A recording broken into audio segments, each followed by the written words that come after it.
Hey everyone, guess what day it is? It's Tuesday again. You know what that means. I'm Alex, And I'm Amber. and this is True Crime and Chill Conspiracy Style.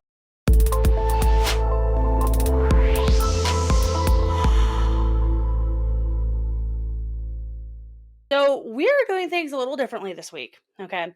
Amber is usually the one that does our supernatural conspiracy Tuesdays and everything, but once I found out Colorado was next on our list, I had to do it this week.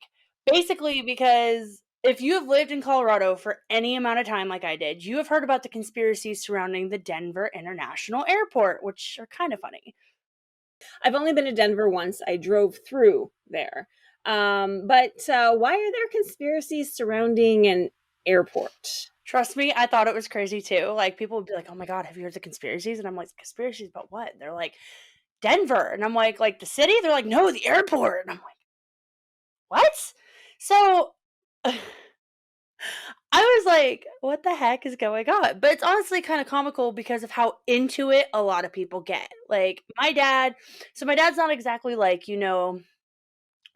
tinfoil hat, like end of the world bunker conspiracy theorist, but he does believe that there are some conspiracies out there, which is like, I believe that there are some conspiracies out there, like, planes disappearing in midair and the Bermuda Triangle and all this other stuff. But like, this is one that people are like, it's like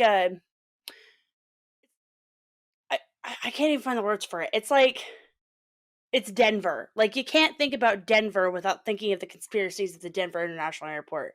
So we usually do something supernatural on our first Tuesdays and everything that involves ghosts. But this was something that was well known, like I said, in the state. So the conspiracy is kind of what we're going for this. Well, let's get into it. Okay, so we're just gonna go right into it.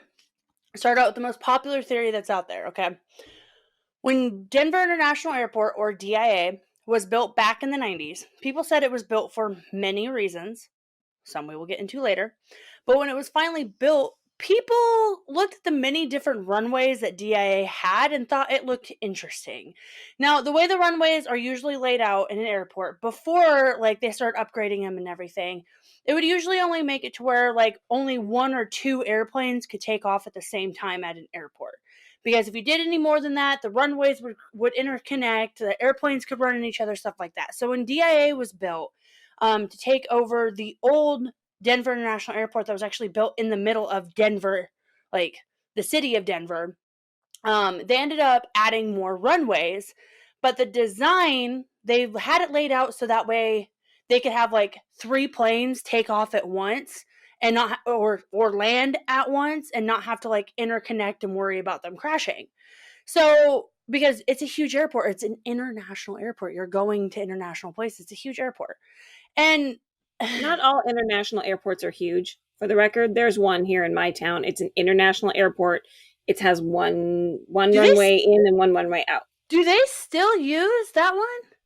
Yeah, in fact, we just had a new contractor come in to start offering flights to Seattle and Victoria and stuff. Oh wow, Mhm. I didn't know that. For some reason I thought they had stopped doing that. But yeah, so basically Denver is huge. Denver International is huge. Like it's big. But anyway, so a lot of certain people looked at the layout of the runways and thought it looked like a Nazi symbol. Sorry. It looks like a swastika?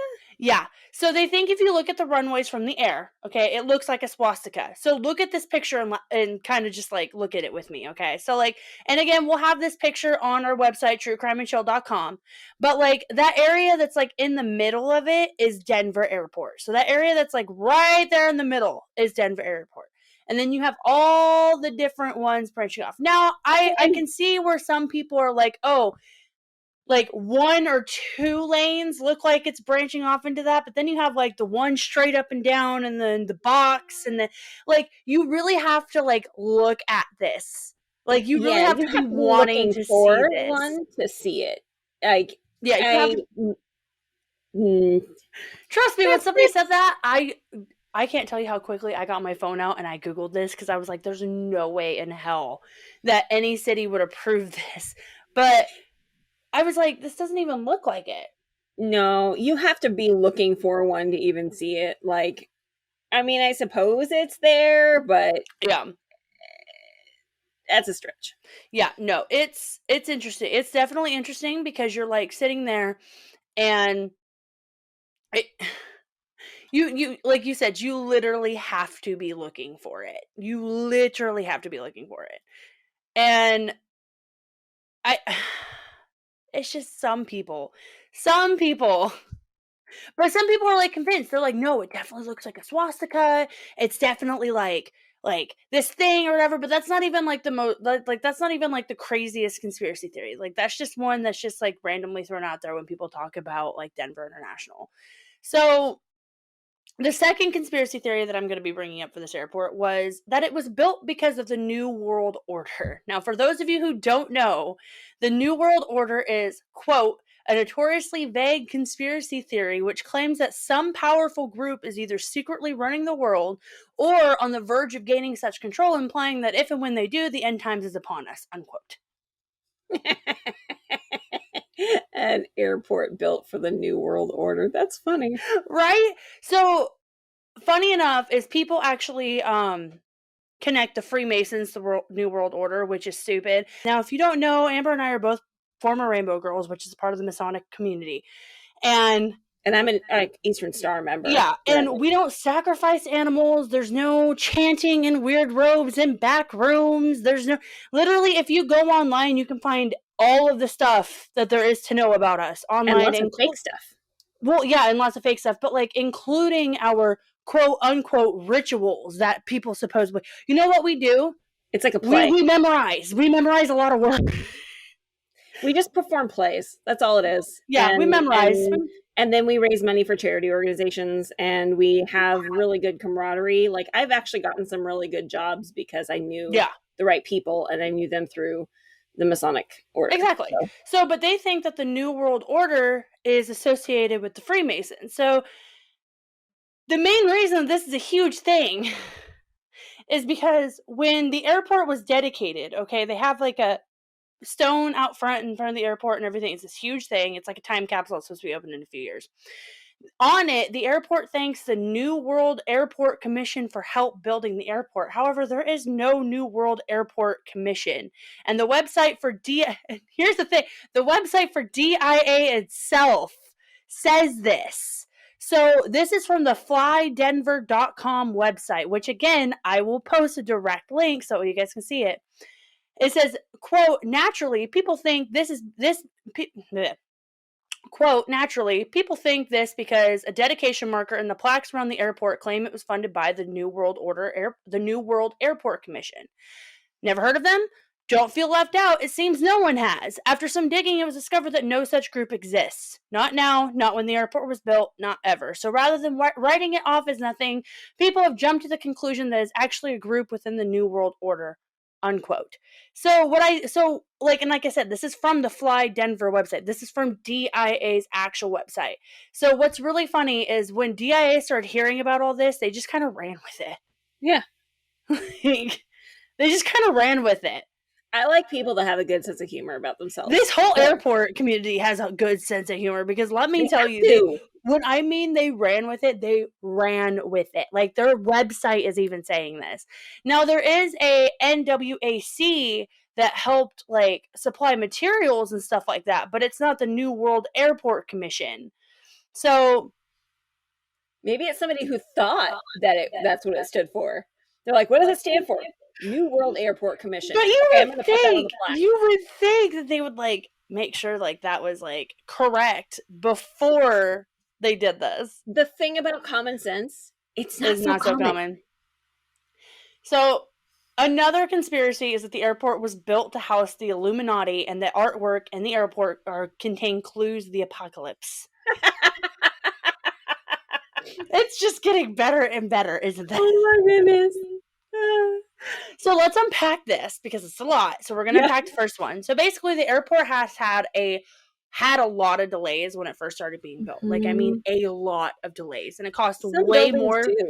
Well, and it was built in the 90s. So, I mean, but it cost way more than what was projected or actually needed to build the airport. Like, if you look at the airport and you think about the amount of money that was spent on it in the 90s or whatever, like, you kind of look at it and you're like, that doesn't look like it should be this much and stuff. So people were like, oh, it's because there's more to the airport that's built that we're not seeing and everything. Like, they think that there's underground tunnels and like all this other stuff.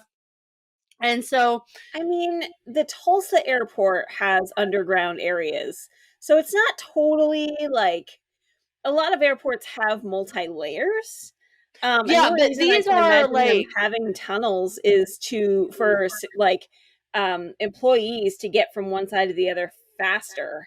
yeah, and trust me, I know this. You know this. We all know this. However, a lot of people are like, well, we can't see this, blah, blah, blah, blah, blah. Like, but it still doesn't explain the fact that all this is going on. So they ended up basically saying, like, okay, so like they basically think that like there were buildings that they messed up on and that they end up burying the buildings and built the airport on top of it, and now they turned those buildings into a whole underground chamber that are housing people for like the end of the world. Like, I'm talking like 2012 movie housing, like where they had the lottery and they start like housing people and everything. So that's what they're doing. So that's what those buildings are. So, and then another huge red flag to conspiracy theorists was the murals and the strange pictures around the airport that depict really strange shit. Now, Yeah, I they do. sent you these pictures last Mhm. week when we had Mhm. finished filming our last episode. Really strange shit. And like I said, I will Yeah. have some of these pictures on our website, truecrimeandchill.com. And at first I thought, maybe they were just like edited, like Photoshop, like somebody Photoshopped these pictures and was like, oh, we're going to make because that happens a lot. I have flown in and out of DIA so many times, it's not even funny. And every time I see the pictures, I see the artwork, I see the etchings on the wall, and I'm sitting here and I'm like, holy shit, this is actually real. And they're weird to look at. They're so weird to look at because you're looking at these and you're like, there's so much going on in these pictures. So much. But I think maybe whoever did it just had like maybe a weird taste in art. Like, and Well, and it could just be one of those things where we see it at face value because yeah. we don't know. And to them, it could have a completely alternative meaning. You know, the artist that made it, it could mean something Oh, yeah. totally different to them. Oh, yeah. It's kind of hard to imagine what else it could mean, but it could. You know, art is Oh, yeah. subjective, right? And that brings us into our favorite and last one, Lucifer the horse. Lucifer. So this horse is literally the first thing you see driving down the road to the airport after the billboards. Okay, so when you're driving down the road, you see like the billboard saying like, "Oh, shop at Concourse 5," like, "Oh, Concourse 12," blah blah blah blah blah, and everything like that. And Which then is as you're interesting because airports, you can't get into their shopping areas without having an airline ticket. I mean, now, once upon a time, before September 11th, for those of you before, who may not know, you right? you could get like a guest pass and like Yep. you could accompany people to their gates and say goodbye to them If you there. have children And, under the age, if you have children under the age of 16, as a parent, you can still do that. or if you're However, seeing an elderly person to the gate. yeah, however, it has to be like their immediate family and it's only like one person. Now, before September 11th, it wasn't like Yeah. that. Yeah, no, before you could get guest passes, no problem. Right. And then you could go shopping at the airport or whatever. Yeah. Yeah. So, like I said, this horse is literally the first thing you see driving down the road after these billboards and everything. And it's really hard to miss. And the damn thing is kind of scary. And it's anatomically correct. Uh-huh. And you can't miss that it's anatomically correct. And that's one of the biggest jokes out there is the fact that Lucifer the horse is anatomically correct. Like, you see it, it's in your face. And so this horse is 32 feet tall and weighs 9,000 pounds and is made out of fiberglass and has red eyes. Now, when they built it, when the original artist was like, oh, hey, like, I'm building this, they asked, like, oh, why the red eyes? And they were like, oh, it's supposed to signify the spirit of, like, the wild spirit of Colorado. And I'm sitting here going, you could have done anything else but red demon glowing eyes because at night, they glow. There's no lights in them. There's no light. Like, when the lights shine on them, they glow. And it's The reflective. creepy. Yeah. So, and it's very blue in color, hence the name Blue Mustang as its official name. No, I like Lucifer better. So, he's named Lucifer. He's nicknamed Lucifer because people think he's one of the four horsemen of the apocalypse, and he actually killed the guy who originally designed him. No, like I'm dead serious. Like Let the conspiracies continue. He killed the guy that originally designed him. So when DIA was set to be built, they wanted something basically that represented Colorado. Now Mustangs are a huge guy symbol. Died, but huh? I said I shouldn't laugh. A guy died. But so Mustangs are a huge symbol in Colorado, so they wanted that, because like wild Mustangs. So the original artist Luis Jimenez was working on the sculpture when a piece, I think it was the front part, broke off, crushed him, and severed an artery in his leg, and he bled out within minutes. And it was like this freak accident. So people were like naturally like, oh my God, this horse is such a bad omen. Like, that's so scary. And so so after Luis died, it took another, I think, 2 years and like 3 other artists to actually help finish this horse. Now, nothing happened to any of the other artists afterwards, but everybody thought it was really weird that this horse just broke. And that this artist who had been around for years and had done even bigger works, like this wasn't something that was out of the ordinary for him. He was known for doing big things like this. All of a sudden, just like and severing the artery in his leg. Like I'd understand crushing him or like, maybe amputating, but it severed the artery in its leg. And people are like, that's really scary. And I'm sitting here going, you guys, we're honestly really fragile meat puppets. We forget that sometimes. And it's really easy to do dumb things like hit a rock in the wrong place so it falls on you, or jump out of airplanes.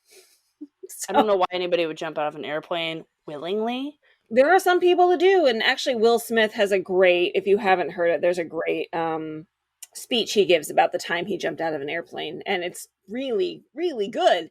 Still doesn't make me want to do it. I don't want to bungee. I like falling if I'm like I like rides that simulate falling, but I don't like actually falling. Yeah. Yeah, no, it's completely understandable. So, but basically because these are just a few of the conspiracy theories, okay? Just a few of the conspiracy theories that are out there, let me tell you. Because there are so many, and I probably could have made like a whole, like this episode isn't going to be that long because it's our supernatural conspiracy episode. It's a little filler episode. Yeah, but it's our urban legend series. Yeah, so it's a little filler episode and stuff, but like I literally could have made this like an entire like 3-part thing because of how many conspiracies are attached to this freaking airport, and it's insane. So instead of, like I said before, trying to steer clear of all the theories and putting the public's mind at ease, whoever is the public relations person for DIA was like, you know what? Screw it. Let's do this. Like their website, flydia.com, is basically a huge shrine to all things like weird and strange when it comes to the theories surrounding the airport. Like, here's some examples. And I've seen some of these like things like because Denver International is always like they're working on construction right now because they're expanding the airport. So let's rewind for just a second because you didn't really mention this before, but you lived in Colorado for how long? 3 years. She's you're now in Tennessee and you've been there like a year? Yeah, the 14th of this month will actually be a year. Oh, on my wedding. Which, yeah. A lot of things happening on the 14th. But yeah, so I lived in Colorado for a bit. So it's like, this isn't something that like I just stumbled across. Like I knew about this. But like, and like, again, we will have links to this. So when you're going to the airport, they obviously have like walls up blocking the like view from the construction and everything. So these are just some of the billboards that they have on these walls. Are we creating the world's greatest airport or prepping for the end of the world? Learn the truth at denfiles.com. Coming soon. A secret portal to the underworld. B, streamlined security. C, another misunderstood mural. Learn the truth at denfiles.com. Streamlined security or more secrets. Learn more. Well, this one's my favorite because it has a lizard man, and I will show you guys this on the website. What are we doing? Adding amazing new restaurants and bars? Building an Illuminati headquarters? Remodeling lizard people's lair? Learn more. Like, I mean, like, they went all out, like, under construction or underground tunnels. Like, and I've seen some of these in person. And it's the freaking greatest. They literally just, like, leaned into the fan of the because like some people are like, oh my god, this is shit hitting the fan, like this is so bad for public relations, and they were like, nope, let's lean into this, let's do this. That's actually one of the smartest things. Companies that can make fun of themselves, I think, especially now, this is just me as a marketer, right? Like companies that can actually make fun of themselves tend to get a lot more traction and a lot more attention, positive attention, than ones that fight it. Then you get that negative attention, which is still attention because it's true. No PR is bad PR because the people are still talking about you. Yeah. Right? But then like you have the conspiracy theorists out there who are like, well, why are they making jokes about it? Why do they think it's funny? Are they trying to shove it in our faces? Wake up, people. It's right there in front of you. And I'm just... Yeah, that's a much smaller amount of people, though, than the ones who'd be like, why are they trying to hide it? Yeah, right. So at the end of the day, all of this is still just speculation. Nothing's ever been proven as fact. But listeners, what do you think? Do you think there's something sinister going on with DIA? Or is it all just talk? Thank you for listening to True Crime and Chill. For more information, including case notes, photos, and sources, visit our website at truecrimeandchill.com. You can also stay connected with us on social media. You can find us on Facebook, Twitter, and YouTube. Look for new episodes from us each week on Tuesdays.